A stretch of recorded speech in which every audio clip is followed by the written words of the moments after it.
apa sih tips yang bisa dilakukan sampai bertahan seperti sekarang ini kalau di dunia usaha? Salah satunya ya cintai orang tua, sholat duha, tahajud, dan kemana selalu pakai air wudhu. Tips di bidang usaha itu sendiri supaya tetap bertahan usianya, apa itu?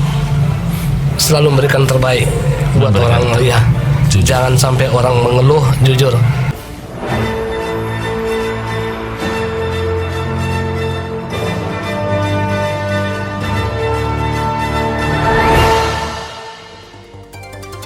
102,6 FM Saserasi Suara Satu Kata Penuh Makna Pasti Selalu di Hati. Terima kasih Anda masih tetap bersama kami di Ruang Paslah Cerdas dan Inspiratif di program Talk Show kali ini bersama Pak Nedi Rinaldi SEMSI, seorang pengusaha kita di Mandailing, Natal.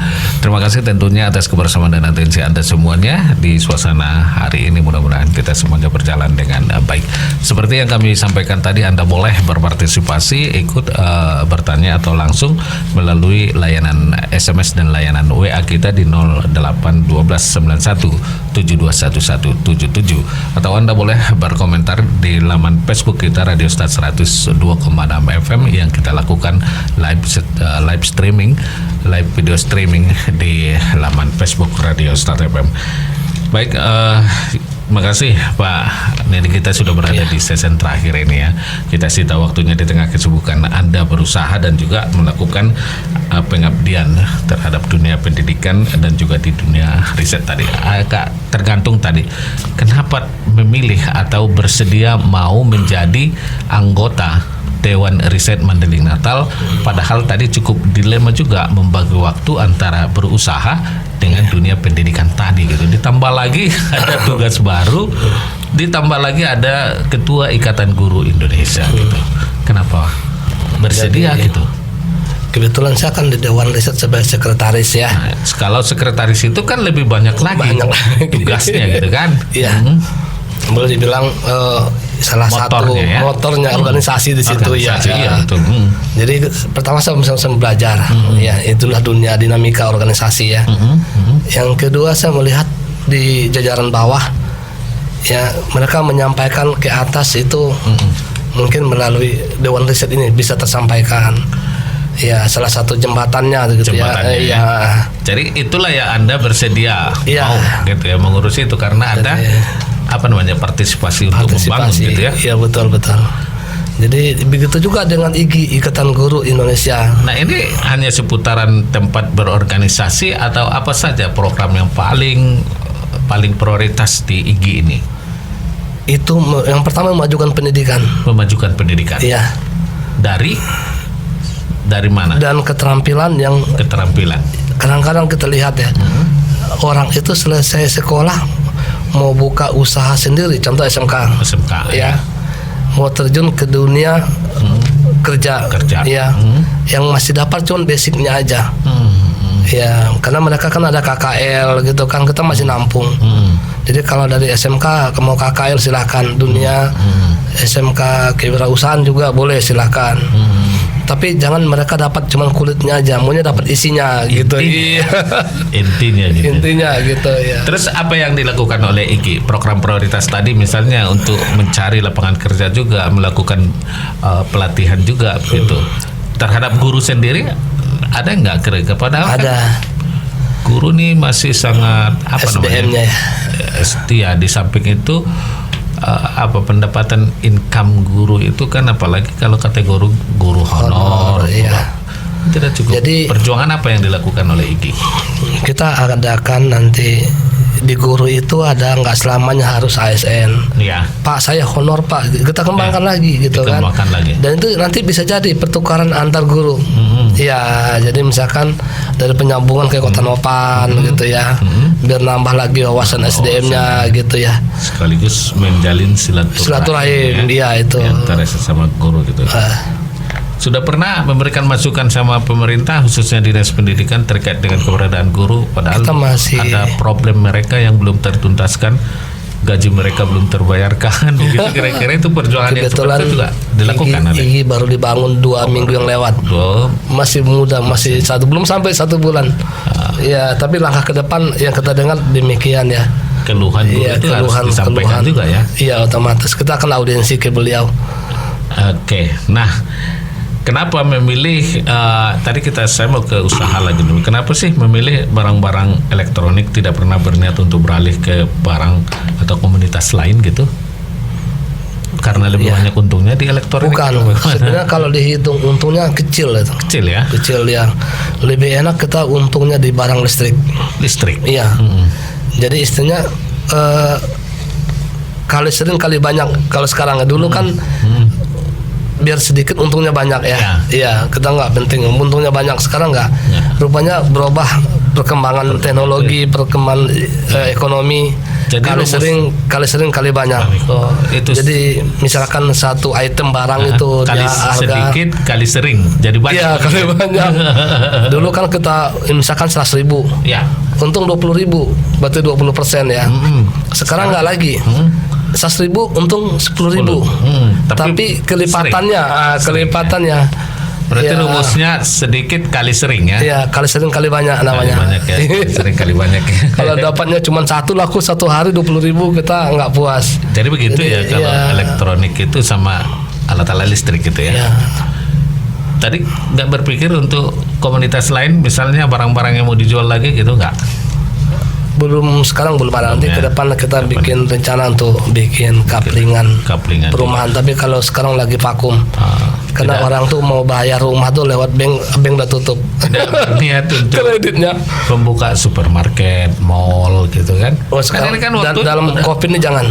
Jangan ya. Jangan COVID jangan. Tapi kan sebenarnya dari sisi usia Madinah ke perkembangan ekonomi juga bukan karena COVID ya, artinya kalau dia nanti berjalan seperti biasa itu kan Madinah ini kan cukup cepat juga perkembangannya gitu. Iya, betul. Saatnya lah untuk misalnya seperti yang di kota Padang Sidimpuan ada mall meskipun kategori kecil gitu kan. Iya. Belum ada terpikir ke situ. Belum. Karena kita COVID belum tahu kapan berakhirnya. Ya. Jadi ada tuh masih kategori ide aja. Memantau dan sambil mempersiapkan segala. Ya, cuman kita sekarang udah buka divisi lain di bidang servis. Iya. Nah, di divisi lain di bidang servis ini yang terkait dengan yang nggak terkena imbas. Tidak terkena imbas COVID ya. Iya. Karena semua masih di servis itu adalah kebutuhan ya. Kebutuhan dan keuntungannya lumayan. Ya, 100-200%. Apa saja yang di servis? Barang-barang elektronik juga. Elektronik ya. Ya, contoh ini kayak AC, mesin cuci. Orang mau nyuci tuh dibeli baru udah mahal, perbaiki aja lah gitu ya. Gitu ya. AC juga begitu ya. AC gitu. Untuk bulan ini kita kasih diskon 15%. 15% dari jasa. Dari jasa ya. Iya, kalau lumayan. Jasanya sekian, potong lagi 15% gitu ya. Lagi ya. Tapi kalau partai banyak kita lagi lebih persentase. Iya, kita berusaha kali sering kali banyak dulu. Baik. Nah, inilah yang dilakukan oleh seorang Pak Andedi ini. Saya minta share sajalah. Apa namanya tuh, berbagi cara dan tips. Apa sih tips yang bisa dilakukan sampai bertahan seperti sekarang ini kalau di dunia usaha? Usaha ini kan apa namanya tuh, fluktuasi namanya. Iya, fluktuasi naik turunnya itu kan luar biasa gitu kan. Tips apa yang Anda lakukan ya, dibagilah sama masyarakat kita ini, supaya usaha itu tetap bertahan gitu. Tapi salah satunya ya cintai orang tua. Itu karena keberkahan. Rezeki mereka tuh luar biasa makin. Ridho orang tua adalah ridho ilahi gitu ya. Iya. Jadi apapun keinginan kita sampaikan ke beliau, orang tua nanti mendoakannya tuh langsung diterima. Pak Andedi tuh bersyukur sekali ya, orang tua masih ada tua ya. Meskipun sudah, tapi masih energik saya lihat. Orang tua laki-laki masih luar biasa. Masih luar biasa. Dengan angka 70 tahun dah kalah saya. Ini orang tua 70 sudah 84 ya, udah memasuki di 90-an angkanya tuh masih beraktivitas itu ya. Masih punya banyak kios. Kalau dengan pendidikan cuma SMP aja kan ini SMP dulu, tapi masih banyak kontrakan kiosnya banyak ya. Lumayan. Nama-nama belanja. Oke. Kemudian cintai dan patuhi, taati orang tua. Apalagi Ya, tipsnya? itu sholat. Sholat ya. Ya, jadi istilahnya sholat duha, tahajud, dan kemana selalu pakai air wudhu. Gitu ya. Ya, kemana pakai air wudhu. Mungkin orang melihat kita tuh udah bawaannya welcome aja. Welcome ya. Ya. Oke. Nah, tips di bidang usaha itu sendiri supaya tetap bertahan usianya, apa itu? Selalu memberikan terbaik buat orang, ya. Jujur. Jangan sampai orang mengeluh, jujur Sama konsumen ya. Jadi apapun yang itu resiko kena marah, kita tuh udah hal yang kita lakukan supaya besok jangan lagi terjadi hal demikian. Demikian ya, gitu ya. Itu paling kunci utama seorang pengusaha itu adalah jujur, terus kuat mental ini ya. Selalu memberikan kuat modal itu termasuk. Nah, itu kalau modalnya sekarang kalau dikuatin, kalau mental yang kurang jadi kerupuk jadinya. Jadi modal itu tentatif aja gitu ya. Tetap modal tuh bisa modal keahlian, sainnya bisa uang juga pengertiannya. Oke. Nah gini Pak Nidi, bisnis ini kan penuh resiko sehingga banyak orang yang tidak berani mencoba atau mengurungkan niat untuk jadi pengusaha. Apa nih pesan untuk kaum muda yang ingin memulai usaha? Pesan apa yang disampaikan oleh Pak Nedi nih sampai sekarang ini masih menggeluti dunia usaha itu pada kaum muda milenial ini? Jangan tadi pertama ya, jangan mindset begitu tamat jadi karyawan atau jadi ASN gitu. Ya. Pesan apa yang disampaikan sama mereka nih? Belajarlah dari bawah. Belajar dari bawah. Ya. Kita nggak usah iming-iming mau jadi bos dulu. Belajar dari bawah. Dari bawah ya, gimana sih jadi karyawan itu. Tapi jangan lama-lama. Lama? Ya 5 tahun jadi bos ya. Jadi ada planningnya, ada target yang paling utama ya. Kalau kita mau income kita banyak, belajarlah dari bawah dulu. Caranya supaya mau mereka belajar dari bawah. Ya. Apa yang disampaikan juga nih?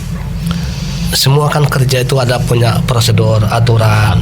Ya, contoh gini. Di saat dia terima jadi karyawan, ya misalkan yuk masuk pagi jam 8 gitu ya. Ya jam 8. Jangan nggak ada istilahnya lagi yang sakit lah, yang orang ngurus anak gitu. Iya gitu. Kita bisa membedakan ya direct mana yang direct sesuai tempat pada ahlinya ya. Kalau ketentuannya prosedur apa? Kalau aturan ketentuannya misalnya jam 8, semestinya kita datang jam 7.30 ya? Iya, setengah jam sebelum itu ya? Curi waktu dulu. Karena biar dapat ilmunya. Kalau jam 8 aturannya datang jam 10 itu gimana itu? Ya itu kita nggak dapat apa-apa. Nggak dapat apa-apa ya? Iya, hilang rewardnya, hilang ininya ya. Yang ada bisa usahakan on time ya. Ada hukuman ya. Manajemen itu perlu. Manajemen perlu ya. Ya, jadi janganlah punya uang buka usaha. Tapi cari pengalaman tuh dulu. Cari pengalaman. Pengalaman tuh perlu sekali gitu ya. Dan ada pengalaman itu kita bisa introspeksi diri, kita bisa mawas sendiri. Oh kayak gini rupanya kena marah gitu. Pokoknya gini aturannya gitu ya. Oke. Nah sekarang apa target yang ingin Anda capai ke depannya ini? Target saya tetap eksis di bidang elektronik, listrik. Ya, tapi untuk ini fokus saya untuk 2020-2021 buka divisi servis dulu. Divisi servis dulu itu targetnya ya. Tapi untuk cukup kawasan kabupaten aja dulu. Ya, karena prospeknya saya lihat tidak kena imbas COVID ini. Anak-anak Anda itu disupport nggak untuk jadi pengusaha atau jadi apa gitu, atau diberi kebebasan juga? Jadi memang sudah dari sekarang saya kasih tahu kalau jadi karyawan cukup 5 tahun aja. 5 tahun target ya jadi karyawan ya. Misalkan itu dimanapun dia, kalau dia posisinya bagus, ya. Kalau dia posisinya bagus gitu. Ya kalau dia merasa nggak betah itu lagi udah cari ilmunya dulu. Artinya dia kerja beberapa divisi ya. Ya misalnya perusahaan A, perusahaan B, perusahaan C. Ya dia jangan mau dengan satu perusahaan aja. Jangan mau ya. Karena manajemennya pasti beda satu dengan lain. Beda ya. Ya. Itu saja Anda tidak mensupport anak Anda untuk menjadi pengusaha? Ya lah kedepannya ada. Kedepannya ada. Dari jadi basic ilmu yang sekarang. Jadi caranya saya bikin gini. Paslah satu hari mereka suruh di situ duduk 2 jam aja. 2 jam. 2 jam besok karena mereka pasti awalnya nggak betah itu. Untuk bisa melihat secara langsung bagaimana berusaha. Kalau disuruh, iya betul. Jadi disuruh dia pertama di bagian kasir. Oh gini megang doang enak gitu ya. Nah, besok lusa bulan depan tambah lagi 2,5 jam lagi. 2,5 jam lagi. Kalau disuruh 1 hari ngampe nggak bisa. Tersita juga nanti waktunya.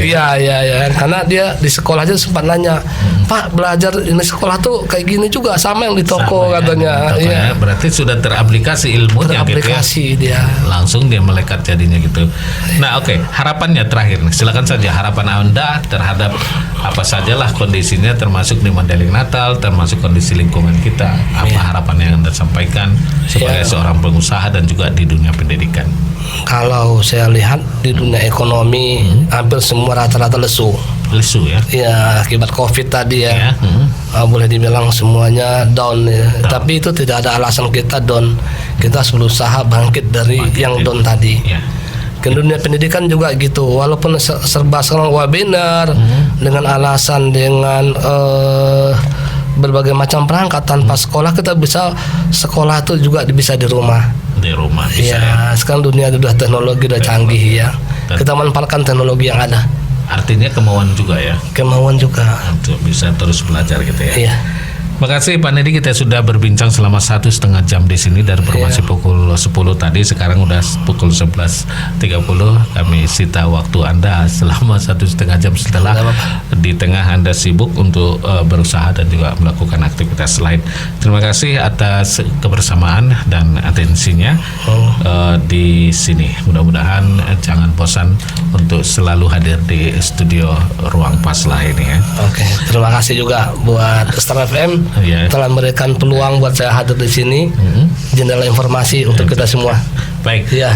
Terima kasih sahabat Star FM, tuntas sudah jumpa kita di sini. Berani berbuat dan konsisten dengan apa yang kita kerjakan adalah langkah awal untuk mencapai keberhasilan. Apapun usaha dan pekerjaan yang kita rintis, jika kita terus berinovasi dan bekerja keras akan membawa kita pada satu titik yang selama ini mungkin hanya ada dalam impian kita.